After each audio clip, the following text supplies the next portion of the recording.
Hey there, everyone. Imagine stumbling upon a plant that's like a hidden superhero in your garden, one that reaches down a whopping 10 feet to snag those buried nutrients, cranks out up to 100 tons of biomass per acre, and just keeps churning itself into top-notch fertilizer every single month, all at zero cost for as long as you let it. Way back when, researchers were buzzing that this could totally ditch our reliance on those pricey chemical fertilizers forever. But here's the head-scratcher. Why did the whole farming world just ghost this miracle of nonstop abundance? Look, it's not only about those old safety worries or the big players in the industry flexing their muscles. It's really about that epic showdown when a true giver crashes into a setup that's all about selling convenience over sustainability. Stick with me because this is where our adventure dives in, unraveling the enigma of why it faded away. Before we dive deeper into this fascinating story, make sure you hit that subscribe button, like this video if you're excited to learn more, and turn on notifications so you never miss out on our upcoming content. And if you think someone else would love to hear about this amazing plant, don't forget to share this video with your friends. Let's spread the word and get more people in on this garden game changer. Let's talk about Bocking 14.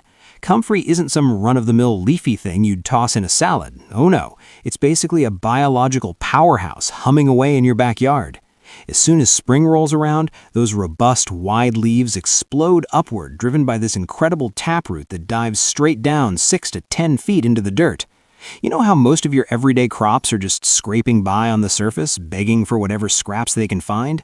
Not this one. It's like a deep-sea explorer plunging into untouched mineral zones that shallow-rooted plants can't even dream of touching. We're talking hefty doses of potassium, calcium, nitrogen, and phosphorus, all vacuumed up and stashed right in those leaves. This bad boy is engineered for pure, overflowing generosity. Once you got it established in your plot, you can hack Bocking 14 right back to the ground 4 or even 5 times throughout the growing season. Just hang tight for about 4 weeks after each trim, and whoosh, it's lush and ready to go all over again. Picture this. Over a single season, 1 acre could pump out a mind-blowing 100 tons of that nutrient-packed foliage, leaving most other field crops in the dust. And trust me, that's no wild claim. Those British experiments from the 1960s and 70s nailed it down time and again, even on the crappiest, most unforgiving soils out there. Every single leaf you harvest is like a little treasure chest bursting with goodness, clocking in at 2 to 3% nitrogen and skyrocketing up to 7% potassium, which straight up smokes what you'd get from traditional farmyard manure. Now, if you spread these bad boys out as mulch, watch the magic. They practically dissolve into the soil in a mere 2 days. That super low fiber content, it means everything breaks down at lightning speed, unleashing that mineral payload almost on the spot. While other green manures are dragging their feet for weeks on end, Comfrey mulch morphs into this gorgeous, inky black, earthy blanket in under 48 hours. And get this, the whole cycle just spins on endlessly, harvest after harvest. No need for yearly replanting, no dumping in extra fertilizers, and forget about all that back-breaking tilling. These plants come roaring back even stronger each time, with roots tunneling deeper, shattering compacted clay, and seriously amping up your soil drainage. Give it 20 years or more, and a humble Comfrey patch can transform that neglected, beat-up ground into a vibrant, teeming paradise of living soil. Folks, this isn't just another plant. It's your own self-sustaining nutrient quarry. That taproot works like a natural drill bit, hauling up reserves that'd otherwise stay buried way out of reach for your veggies and grains. Then those chopped leaves, they're the ultimate conveyor belt shuttling all that goodness back to the surface, round after round. If you're on the hunt for genuine closed-loop fertility, where your garden feeds itself without outside help, Comfrey lays out a blueprint that's tough to beat. But hold up. A powerhouse like this doesn't go spreading willy-nilly via seeds. Bocking 14 is this clever, sterile hybrid, specifically bred to stay exactly where you plant it. No invasive tendencies, no sneaky takeovers of your beds. It's all about that controlled, intentional abundance, just sitting there patiently waiting for a gardener like you to tap into its full might. The only piece missing? Someone bold enough to give it a shot. And that's precisely where the captivating tale of Comfrey's unsung hero kicks into gear. Lawrence D. Hills didn't strike you as some wild-eyed rebel, you know?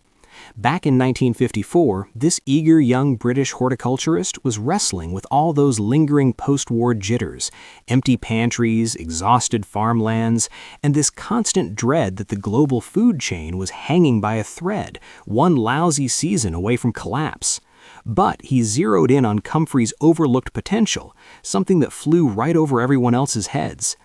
Here was a plant that could flip barren wastelands into overflowing bounties, but only if someone figured out how to rein it in properly. That very year, he launched the Henry Doubleday Research Association, yep, the HDRA, in a cozy rented cottage tucked away in Bocking, Essex. The vision was straightforward yet totally groundbreaking. Back it up with solid data from real-world field trials to prove that Comfrey could sustain people and livestock without a drop of chemicals or trucked-in manure. But the real battle was as much about taming it as harvesting its riches. Wild Comfrey had this notorious rep for seeding everywhere, creeping into fields and hedgerows like an uninvited guest that wouldn't leave. Hills knew darn well that no serious farmer would gamble on a plant with the potential to overrun their whole operation. So he rolled up his sleeves to breed a version that'd behave itself, one you could count on, not one to fear. Over the following years, he scoured Britain for different Comfrey strains, yanking up roots from ancient orchards and forgotten homesteads. By 1958, he had locked down a modest 3/4-acre test plot in Bocking, shelling out just £10 a year for rent, and set about growing 21 varieties shoulder to shoulder. The grind was real. Muddy boots, endless rain, scorching dry spells, and plenty of solitary hours. Living right nearby, Hills babysat those rows through every twist of weather, scribbling down every last observation.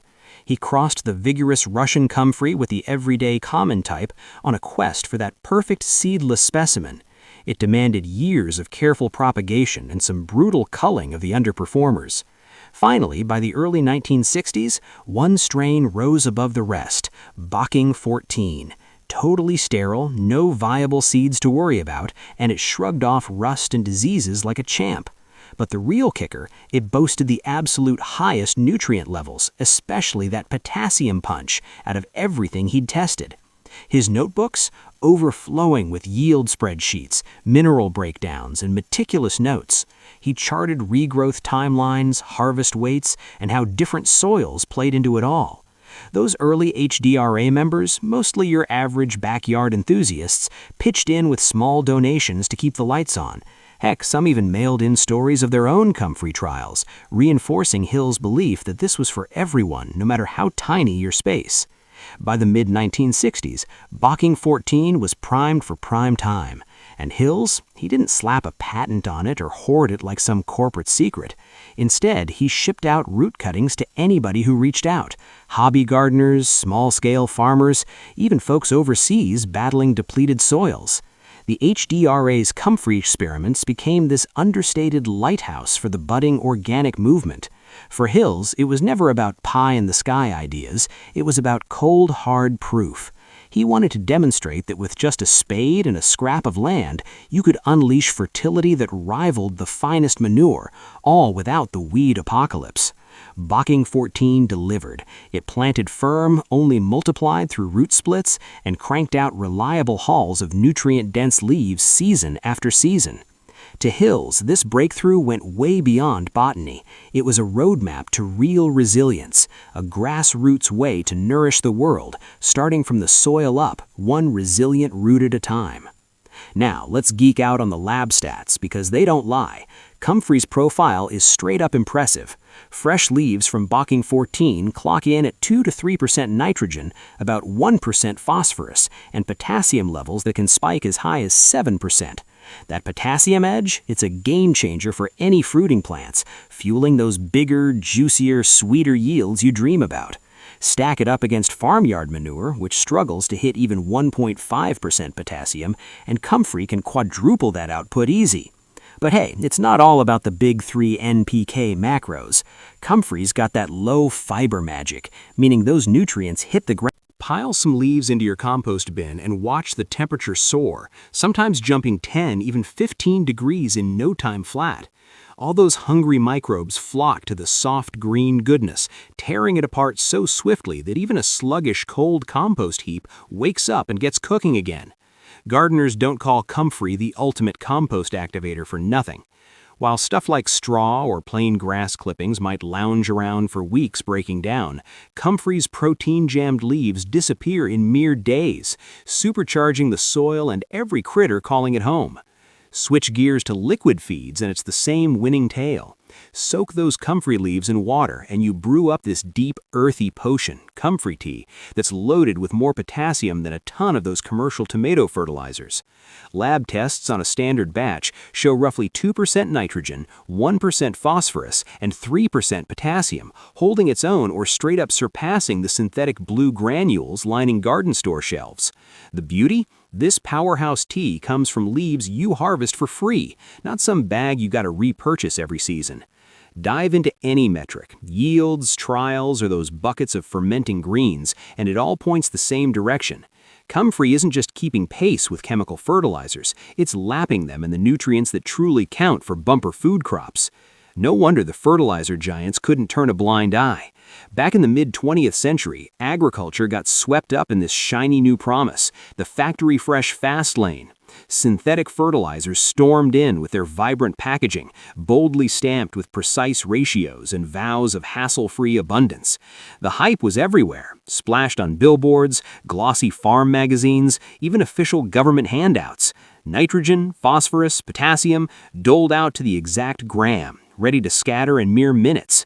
Skip the digging, the hauling, the rot waiting. In the span it took to wet your sickle, you could fertilize a whole row with one quick scoop of that blue powder.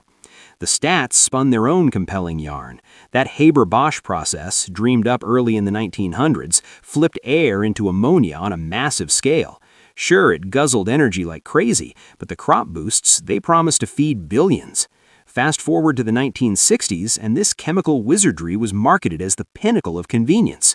Extension services and industry groups drilled the contrast home. Why waste hours chopping and lugging comfrey when a synthetic mix wrapped it up in 5 minutes flat? The equation was dead simple, and it tilted hard toward the bag. Ad campaigns doubled down on this divide, sketching a future of farming with minimal sweat, rock-solid guarantees, and zero curveballs from Mother Nature or pesky weeds. Clean hands, spotless boots, and foolproof outcomes, that was the glossy new dream. Meanwhile, the hands-on hustle of nurturing a living fertilizer plant, with its natural rhythms and little quirks, got quietly branded as outdated and inefficient drudgery. In the shadows, Comfrey and its passionate backers got edged out of the spotlight, not through outright sabotage, but via this non-stop chorus of progress and ease. The entire narrative of farming was getting a rewrite, and in that fresh script, there wasn't much space left for a deep-rooted perennial demanding a personal touch from the grower. Then, in 2001, the FDA dropped the hammer. Comfrey supplements got yanked from stores, red-flagged for containing pyrrolizidine alkaloids, those sneaky compounds tied to liver damage when swallowed in doses. The alerts zeroed in on internal stuff like teas, pills, and tonics, not the plant itself chilling in your garden or its role as mulch. But headlines? They muddied the waters big time. Comfrey's rep took a nosedive onto consumer warning lists, and suddenly toxic was glued to its name. In the public's eye, what was once a trusty garden sidekick morphed into something to steer clear of. Nurseries, already paranoid about lawsuits, played it ultra-safe and scrubbed Comfrey from their catalogs and displays, not because it was poisoning plots, but to dodge the hassle of clarifying the gap between banned edibles and harmless fertilizer uses. Let's be clear, there were zero laws banning you from growing Comfrey or slapping fines for mulching your tomatoes with it. Still, the ripple effect was ice cold. This beloved staple of organic growers turned radioactive overnight in mainstream circles. The science fueling the panic is legit. Pyrrolizidine alkaloids pack a punch when ingested in bulk, especially from roots or potent extracts. But once they're in the soil, microbes break them down, and the environment dilutes any trace. Not a single regulatory body has ever outlawed comfrey as a fertilizer, and there's zilch evidence that mulching or composting with it risks tainting your people or produce. The true victim here was the plant's good name. Comfrey's tumble from favor had way more to do with a blanket wave of regulatory jitters that steamrolled over the finer details than any actual garden dangers.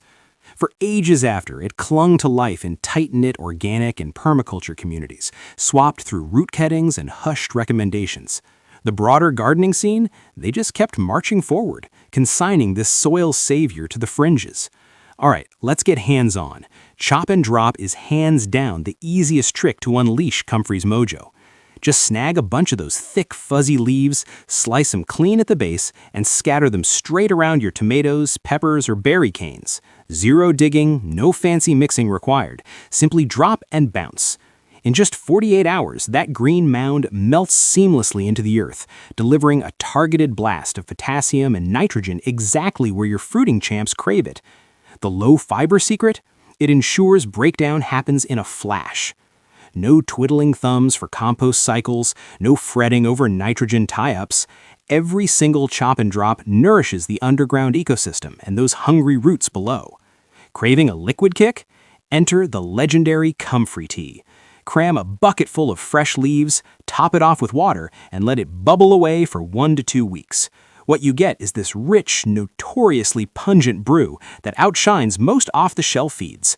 Tests clock its NPK at about 213, packing more potassium punch than plenty of those chemical tomato specials, yet whipped up right from your backyard harvest. Thin it out with water, splash it at the roots of your fruit bearers, and stand back as flower sets explode and fruits swell like never before. And here's the lazy gardener's dream. Comfrey doesn't demand yearly replants or booster shots. Pop it in once, and you've got a thriving fertilizer factory chugging along for 20 years or longer. No more store dashes, no recurring tabs, just this endless loop of cutting, dropping, and witnessing your soil evolve richer with every passing season. This is abundance on autopilot, turning one humble plant into infinite fertility with barely more effort than a quick snip now and then. Now, let's bring this home with some real-world wins. Envision a battle-hardened permaculture pro in the UK, strolling through his Comfrey haven where the roots have been locked in for over 15 years. Come spring, no prodding needed. These beasts surge back, dishing out up to 5 massive harvests per season. He runs his fingers through the dense foliage, reminiscing about the days when every fertilizer bag burned a hole in his pocket. These days, he's tallied savings nearing 2,000 pounds across a decade, swapping out 12 sacks of store-bought stuff for simple chop-and-drop routines. The proof's in his orchard soil, dark, friable, and crawling with earthworms. This ain't hype, it's a perpetual return on investment. Jump 100 miles to a bustling city where an urban warrior stuffs her bucket with comfrey leaves, pinching her nose against that signature aroma. She's got tomatoes thriving on a stark concrete balcony, but her method's dead simple. Chop the leaves, circle the pots, and let them vanish into the mix. For that extra oomph, she ferments up Comfrey tea strong enough to eclipse those blue powders from the shop. Her fertilizer spend? Slashed by 70%, and her plants repay her with bountiful fruit clusters, all thanks to Comfrey's potassium prowess. No synthetics in sight. Over at a bustling community garden, a soil whiz breaks down the data for eager listeners. He points out how comfrey leaves in mulch or tea form carry less than 1/10 of the pyrrolizidine alkaloids compared to the roots. Soil microbes gobble those up in no time flat. There's zero solid link between comfrey mulch and any toxins sneaking into your harvests. And the green perks? Massive. A lone patch can shave off nearly a ton of CO2 emissions over its lifespan versus chemical alternatives. For today's savvy growers, sowing comfrey isn't some throwback. It's a quiet uprising. It's choosing to nourish the earth itself over lining corporate pockets. With fertilizer costs spiking to all-time highs and global soil health in freefall, this once sidelined wonder plant dangles a battle-tested route to self-reliant abundance. No purchased inputs, no dependencies. As the hunger for sustainable grub ramps up worldwide, the burning question isn't if Comfrey can reshape our tomorrow, it's whether we'll shake off those dusty old tales and finally plant it. So what would you put on the line to cultivate real freedom straight from the ground beneath your feet? If you enjoyed this deep dive into the power of Bocking 14, don't forget to subscribe for more amazing gardening tips and stories. Like this video if you found it helpful, and turn on notifications so you never miss out on our next adventure in the garden. And hey, if you think someone else could benefit from this info, make sure to share this video with them. Let's keep growing this community together. Thanks for watching, and I'll see you in the next one.